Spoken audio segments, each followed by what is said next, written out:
ನಿಮ್ಮ ಹಳೆಯ ಒಡವೆನ ಅಧಿಕ ಬೆಲೆಗೆ ಮಾರಬೇಕೆ? ಅಟಿಕಾಗೆ ಕಾಲ್ ಮಾಡಿ 8880 Attica gold company. Hello hello hello ನಮಸ್ತೆ. ಏನು ಹೆಸರು, ಎಲ್ಲಿಂದ ಕರೆ ಮಾಡ್ತಾ ಇದ್ದೀರಾ? ಮೇಡಮ್, ನಮ್ಮ ಹೆಸರು ವೀರೇಶ್ ಅಂತ ಹೇಳಿ. ಓಕೆ, ಯಾರ ಬಗ್ಗೆ ಕೇಳಬೇಕು? ಡೇಟ್ ಆಫ್ ಬರ್ತ್ ಹೇಳಿ ಅವ್ರದ್ದು. ನನ್ನ ಬಗ್ಗೆನೇ ಮೇಡಮ್, ವೀರೇಶ್ ಬಗ್ಗೆನೆ. ಸರಿ ಹೇಳಿ, ಡೇಟ್ ಆಫ್ ಬರ್ತ್. 8/10/1986. 8/10/86. ಹುಟ್ಟಿದ ಸಮಯ? ಮಧ್ಯಾಹ್ನ ಟೈಮು? ಮಧ್ಯಾಹ್ನ 3:05. 3:05. ಓಕೆ ಸರ್, ಏನ್ ಪ್ರಶ್ನೆ ಇದೆ ಕೇಳಿ, ವೃಶ್ಚಿಕ ಮಾತಾಡಿ ರಾಶಿ ಮೇಡಮ್ ಇದ್ದಾರೆ. ಸರ್ ನಮಸ್ತೆ. ಹಲೋ, ನಮಸ್ತೆ ಹಲೋ ಮೇಡಮ್. ಸರ್, ವೃಶ್ಚಿಕ ಮೇಡಮ್, ರಾಶಿ ನಮಸ್ತೆ. ಜ್ಯೇಷ್ಠ ನಕ್ಷತ್ರ. ನಮಸ್ತೆ ಸರ್, ಹೇಳಿ ಸರ್. ಅದೇ ಮೇಡಮ್, ಒಂದು ಜಾಬ್ ಬೇಕು. ಇವಾಗ ನಾನು 3 ಇಯರ್ಸ್ ಸ್ವಲ್ಪ ಪ್ರಾಬ್ಲಮ್ ಆಗ್ತಾ ಇದೆ ನನಗೆ. ಹಾಂ ಸರ್, ವೃಶ್ಚಿಕ ರಾಶಿ ಅವರಿಗೆ ಸರ್ ಆಲ್ರೆಡಿ 1-2 ವರ್ಷದಿಂದ ಟೈಮ್ ಚೆನ್ನಾಗಿರ್ಲಿಲ್ಲ. ಹಲೋ ಸರ್, ಕೇಳಿಸ್ತಿದ್ಯಾ? ಹಾಗಾಗಿ ಈಗ ನಿಮ್ಮ ಪ್ರಶ್ನೆ ಏನು ಸರ್? ಏನಾಗಬೇಕಿತ್ತು ನಿಮಗೆ? ಅದೇ ಮೇಡಮ್, ಜಾಬಿಂದ ಮೇಡಮ್ ಸ್ವಲ್ಪ ಜಾಬಿಂದು 2023. ಈಗ 2023ರಿಂದ ನಿಮಗೆ ಸೂರ್ಯದಶೆ ಸ್ಟಾರ್ಟ್ ಆಗಿದೆ. ಹಾಗಾಗಿ ಸೂರ್ಯ ಮತ್ತು ಕೇತು ತುಂಬ ಚೆನ್ನಾಗಿದ್ದಾರೆ. ಬಟ್ ಇವಾಗ ಸ್ವಲ್ಪ ನೀವು ಗುರುಗೆ ಸಂಬಂಧಪಟ್ಟಿರ್ತಕ್ಕಂಥ ಯಾವುದಾದ್ರು ಸ್ಟೋನು, ಬ್ರೇಸ್ಲೆಟು, ಇಲ್ಲ ಗುರು ದಕ್ಷಿಣಾಮೂರ್ತಿ ಟೆಂಪಲ್ ವಿಸಿಟ್ ಮಾಡೋದು, ಇದನ್ನು ಮಾಡಿದ್ರೆ ಖಂಡಿತ ನಿಮ್ಮ ಜಾಬ್ ಆಗುತ್ತೆ. ಯಾಕಂದರೆ ಇವಾಗ ನಿಮ್ಮ ಟೈಮ್ ಚೆನ್ನಾಗಿದೆ. 2ನೇ ತಾರೀಕಿಂದ ಕೂಡ ವೃಶ್ಚಿಕ ರಾಶಿಯವ್ರಿಗೆ ಮುಟ್ಟಿದ್ದೆಲ್ಲ ಚಿನ್ನ ಅಂತ ಸಾರಿ ಹೇಳಿದ್ದೀನಿ ಕೂಡ.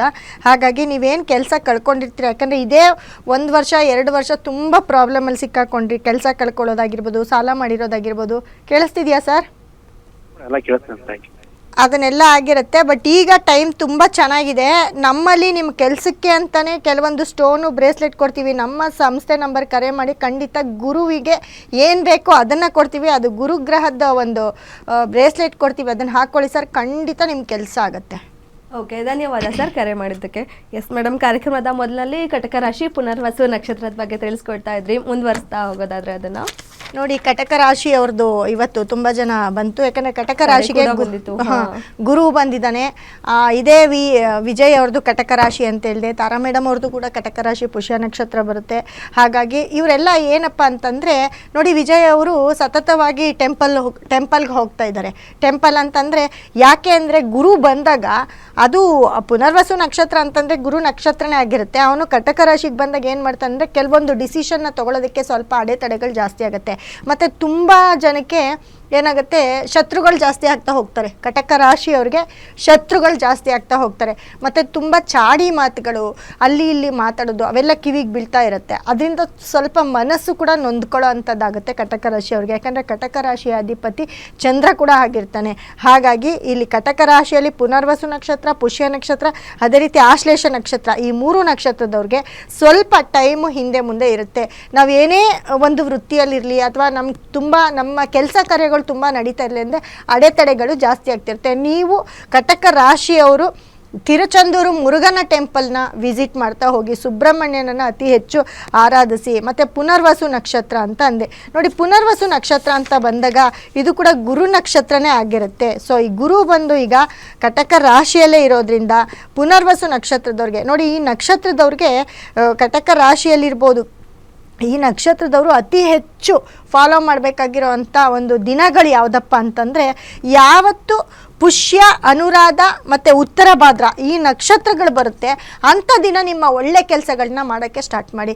ನಿಮ್ಮ ಏನೇ ಕೆಲಸ ಕಾರ್ಯಗಳಿದ್ರು ಆ ದಿನಗಳಲ್ಲಿ ನೀವು ಮಾಡ್ತಕ್ಕಂಥ ಒಂದು ಡೇಟ್ನ ಇಟ್ಕೊಳ್ಳಿ, ನಿಮ್ಮ ಕ್ಯಾಲೆಂಡ್ರಲ್ಲಿ ನೋಡ್ಕೊಳ್ಳಿ. ಇವಾಗೆಲ್ಲ ಆ ನಕ್ಷತ್ರಗಳು ಯಾವತ್ತು ಬರುತ್ತೆ, 9 ದಿನಕ್ಕೆ ಒಂದ್ಸತಿ ಪುಷ್ಯ ನಕ್ಷತ್ರ, ಅನುರಾಧ ನಕ್ಷತ್ರ, ಉತ್ತರ ಭಾದ್ರ ನಕ್ಷತ್ರ ಬರುತ್ತೆ. ಆವತ್ತಿನ ದಿನ ನೀವು ಕೆಲಸ ಕಾರ್ಯಗಳು ಮಾಡ್ತಾ ಬಂದರೆ ಅದರಲ್ಲಿ ನೀವು ಜಯವನ್ನು ಕಾಣ್ತೀರಾ.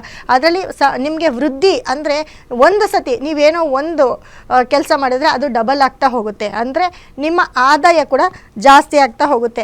ಅದಕ್ಕೂ ಮೀರಿ ಅಂತಂದರೆ ಕೃತಿಕಾ, ಉತ್ತರಾಷಾಢ ಈ 3 ನಕ್ಷತ್ರಗಳು ಯಾವತ್ತು ಬರುತ್ತೆ, ಕೃತಿಕಾ ನಕ್ಷತ್ರದ ದಿನ, ಉತ್ತರಾಷಾಢದ ದಿನ ಟೆಂಪಲ್ ವಿಸಿಟ್ ಮಾಡ್ತಾ ಬನ್ನಿ. ನಿಮ್ದು ಯಾವುದೇ ಕೆಲಸ ಕಾರ್ಯ ಇರಲಿ ಅದು ನಿಮಗೆ ಜಯವನ್ನು ತಂದುಕೊಡುತ್ತೆ. ನಿಮ್ಮ ಕೆಲಸ ಕಾರ್ಯಗಳು ಒನ್ ಟೇಕಲ್ಲಿ ನಿಮ್ಮ ಕೆಲಸ ಕಾರ್ಯ ಆಗೋಗುತ್ತೆ. ಕೂತಿದ್ದ ಜಾಗದಲ್ಲಿ ನೀವು ಕೆಲಸ ಕಾರ್ಯ ಮಾಡ್ಕೊಳ್ಬೋದು. ಈ ದಿನ ಕೃತಿಕಾ ನಕ್ಷತ್ರ, ಉತ್ತರ ನಕ್ಷತ್ರ, ಉತ್ತರಾಷಾಢ ನಕ್ಷತ್ರದ ದಿನ ನಿಮ್ಮ ಕೆಲಸ ಮಾಡ್ತಾ ಬನ್ನಿ. ಮತ್ತು ಅತಿ ಹೆಚ್ಚು ನೋಡಿ, ನೀವು ಯಾರ ಜೊತೆ ಹೋಗ್ತೀರಾ ಅನ್ನೋದು ಕೂಡ ಇಂಪಾರ್ಟೆಂಟ್ ಆಗಿರುತ್ತೆ. ಹಾಗಾಗಿ ಪುನರ್ವಸು ನಕ್ಷತ್ರದವರು, ಆರಿದ್ರ, ಸ್ವಾತಿ, ಶತಭಿಷ ನಕ್ಷತ್ರದವ್ರು ಯಾರಾದರೂ ನಿಮ್ಮ ಜೊತೆ ಫ್ರೆಂಡ್ ಇದ್ದರೆ, ಅಥವಾ ಆ ನಕ್ಷತ್ರದವ್ರು ನಿಮ್ಮ ಮನೇಲಿ ಯಾರೇ ಇರ್ಬೋದು, ಅವ್ರ ಕಡೆಯಿಂದ ಒಂದು ಹೆಲ್ಪ್ ತಗೊಳ್ಳಿ, ಅಥವಾ ಅವ್ರ ಜೊತೆಲಿ ಕರ್ಕೊಂಡೋಗಿ ಅವ್ರ ಥ್ರೋ ನಿಮ್ಮ ಕೆಲಸನ ಮಾಡಿಸ್ಕೊಳ್ಳಿ. ಅದು ನಿಮಗೆ ಬೇಗ ಕ್ಲಿಕ್ ಆಗುತ್ತೆ. ನೀವೇನೇ ಮಾಡಿದ್ರು ಕೂಡ ಒನ್ ಟೈಮಲ್ಲಿ ನಿಮ್ಮ ಕೆಲಸ ಆಗೋಗುತ್ತೆ. ಮತ್ತು ನೀವು ತುಂಬ ಯಾರ ಹತ್ರ ವ್ಯವಹಾರ ಮಾಡಬೇಕು, ಕಟಕ ರಾಶಿಯವರು ಯಾರ ಹತ್ರ ವ್ಯವಹಾರ ಮಾಡಬಾರ್ದು ಅನ್ನೋದು ಮುಖ್ಯ ಆಗಿರುತ್ತೆ. ನೋಡಿ, ಮಿಥುನ ರಾಶಿ, ಯಾರು ಮಿಥುನ ರಾಶಿಯವ್ರು ಇರ್ತಾರೆ ನಿಮ್ಮ ಮನೇಲೇ ಇರ್ಬೋದು, ನಿಮ್ಮ ಮನೇಲಿ ಯಾರು ಕಟಕ ರಾಶಿಯವ್ರ ಮನೇಲಿ ಮಿಥುನ ರಾಶಿಯವ್ರು ಇರ್ತಾರೋ ಅವ್ರ ಜೊತೆ ಸ್ವಲ್ಪ ನಿಮಗೂ ನಿಮಗೂ ಅಂಡರ್ಸ್ಟ್ಯಾಂಡಿಂಗ್ ಕಮ್ಮಿ ಆಗಿರುತ್ತೆ. ಅದೇ ರೀತಿ ಕಟಕ ರಾಶಿಯವರು ಈ ಮಿಥುನ ರಾಶಿ ಯಾವತ್ತು ಬರುತ್ತೆ ಆವತ್ತಿನ ದಿನ ನಿಮ್ಮ ಕೆಲಸವನ್ನು ಸ್ವಲ್ಪ ಹೋಲ್ಡ್ ಮಾಡಿ, ಆವತ್ತಿನ ದಿನ ನಿಮ್ಮ ಕೆಲಸಗಳು ಮಾಡ್ಕೊಳ್ಬೇಡಿ. ಅದೇ ರೀತಿ ನಿಮಗೆ ತುಂಬ ಕೆಲಸ ಆಗಬೇಕು, ಆ ಮಿಥುನ ರಾಶಿಯವ್ರ ಹತ್ರನೂ ಸ್ವಲ್ಪ ನೀವು ವ್ಯವಹಾರ ಮಾಡ್ತಕ್ಕಂಥದ್ದು, ದುಡ್ಡು ಕೊಡೋ ಅಂಥದ್ದು, ಅಥವಾ ಎಲ್ಲೋ ಒಂದು ಕಡೆ ದುಡ್ಡು ಈಸ್ಕೊಳ್ತಕ್ಕಂಥದ್ದು, ದುಡ್ಡು ಕೊಟ್ಟರೂ ನಿಮ್ಗಾಗಲ್ಲ, ಈಸ್ಕೊಂಡ್ರೂ ಕೂಡ ನಿಮ್ಗಾಗಲ್ಲ, ಅದರಿಂದ ನಿಮ್ಗೆ ಪ್ರಯೋಜನ ಆಗಲ್ಲ. ಏನಕ್ಕೋ ದುಡ್ಡು ಈಸ್ಕೊಂಡಿರ್ತೀರ, ಒಳ್ಳೆ ಕೆಲಸಕ್ಕೆ ಈಸ್ಕೊಂಡಿರ್ತೀರ, ಆ ಕೆಲಸ ಆಗಲ್ಲ. ಆ ಕೆಲಸ ಆಗಲ್ಲ ಅಂದರೆ ನಿಮಗೂ ಲಾಸು, ಅವ್ರಿಗೂ ಲಾಸು. ದುಡ್ಡು ಕೊಡಬೇಕಾದ್ರೆ ಮಿಥುನ ರಾಶಿಯವ್ರಿಗೆ ಏನಾದರೂ ನೀವು ದುಡ್ಡು ಕೊಟ್ಟರೆ ಖಂಡಿತ ಎಲ್ಲೋ ಒಂದು ಕಡೆ ನೀವು ದುಡ್ಡನ್ನು ಕಳ್ಕೊಳ್ತಾ ಹೋಗ್ತೀರಾ. ಅದೇ ರೀತಿ ಧನಸ್ಸು ರಾಶಿ ಅಂತ ಅಂದಾಗ ನೋಡಿ, ಕಟಕ ರಾಶಿಯ ಪುನರ್ವಸು ನಕ್ಷತ್ರನೇ ಆಗಿರ್ಬೋದು, ಆದರೆ ಧನಸ್ಸು ರಾಶಿಗೆ ಅಧಿಪತಿ ಗುರುನೇ ಆಗಿರ್ತಾನೆ. ಆದರೆ ಧನಸ್ಸು ರಾಶಿ ಅವ್ರಿಗೆ ಕೂಡ ನೀವು ಯಾವುದೇ ಕೆಲಸ ಕಾರ್ಯ ಅವ್ರಿಗೆ ಒಪ್ಸಿದ್ರು ನಿಮ್ಮ ಕೆಲಸಗಳಾಗೋದಿಲ್ಲ. ಮತ್ತು ದುಡ್ಡು, ಕಾಸು, ವ್ಯವಹಾರ, ಜಮೀನು ಏನೇ ಆದರೂ ಅದು ತುಂಬ ಟೈಮ್ ತಗೊಳುತ್ತೆ, ಲಿಟಿಗೇಷನ್ ಆಗುತ್ತೆ. ಈ ಥರದ್ದು ಒಂದು ಪ್ರಾಬ್ಲಮಲ್ಲಿ ನೀವು ಸಿಕ್ಕಾಕೊಳ್ತೀರ, ಅಂದರೆ ಬೇಗ ಅವರಿಂದ ಆಚೆ ಬರೋಕ್ಕೆ ಕಷ್ಟ ಆಗ್ತಾ ಹೋಗುತ್ತೆ. ಅದೇ ರೀತಿ ನಿಮಗೆ ಕುಂಭರಾಶಿಯವ್ರ ಹತ್ರನೂ ಅಷ್ಟೇ ನಿಮ್ಮ ವ್ಯವಹಾರಗಳನ್ನ ಸ್ವಲ್ಪ ಅಷ್ಟಕ್ಕಷ್ಟೇ ಇಟ್ಕೋಬೇಕಾಗುತ್ತೆ. ಅತಿ ಹೆಚ್ಚು ವ್ಯವಹಾರ ಆಗಿರ್ಬೋದು, ದುಡ್ಡು ಕಾಸಿಂದಾಗಿರ್ಬೋದು, ಅಥವಾ ಪಾರ್ಟ್ನರ್ಶಿಪ್ ಆಗಿರ್ಬೋದು, ಇದನ್ನು ಮಾಡ್ತಾ ಹೋದಾಗ ಎಲ್ಲೋ ನಿಮಗೂ ಅವ್ರಿಗೂ ಅಂಡರ್ಸ್ಟ್ಯಾಂಡಿಂಗ್ ಕಮ್ಮಿ ಆಗ್ತಾ ಹೋಗುತ್ತೆ.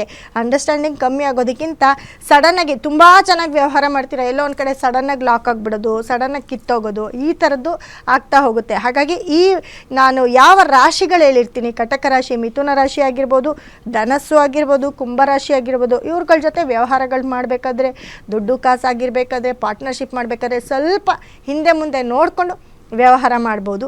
ಮತ್ತು ತುಂಬ ಚೆನ್ನಾಗಿ ನೀವು ವ್ಯವಹಾರ ಮಾಡ್ಕೊಳ್ಬೇಕು ಅಂತ ಅಂದರೆ ನಿಮಗೆ ಸಿಂಹರಾಶಿಯವರು ತುಂಬ ಚೆನ್ನಾಗಾಗ್ತಾರೆ. ಸಿಂಹರಾಶಿಯವ್ರ ಜೊತೆ ಯಾವುದೇ ವ್ಯವಹಾರ ಮಾಡಿ, ಅಥವಾ ನಿಮ್ಮ ಮನೇಲಿ ಯಾರಾದರೂ ಸಿಂಹರಾಶಿಯವರಿದ್ದರೆ ಹೇಳೋದ್ನಲ್ಲ, ಅವ್ರ ಹೆಲ್ಪ್ ತಗೊಳ್ಳೋದು, ಅಥವಾ ಅವ್ರ ಜೊತೆ ಎಲ್ಲಾದರೂ ನಿಮ್ಮ ಕೆಲಸ ಕಾರ್ಯಕ್ಕೆ ಜೊತೇಲಿ ಕರ್ಕೊಂಡೋಗೋದು, ಈ ಥರ ಮಾಡಿದಾಗ ಎಲ್ಲೋ ಒಂದು ಕಡೆ ನಿಮಗೆ ಕ್ಲಿಕ್ ಆಗುತ್ತೆ. ನಿಮ್ಮ ಅದೃಷ್ಟ ಚೆನ್ನಾಗಿರುತ್ತೆ. ಆ ಅದೃಷ್ಟಕ್ಕೆ ನಿಮಗೆ ತುಂಬ ಚೆನ್ನಾಗಿ ಆಗಬೇಕು ಅಂತಂದರೆ ನಿಮ್ಗೆ ತುಂಬ ಫೇವರ್ ಇರೋ ನಕ್ಷತ್ರಗಳು ಆವತ್ತಿನ ದಿನಗಳಲ್ಲಿ ಮಾಡ್ತಾ ಇರಬೇಕು.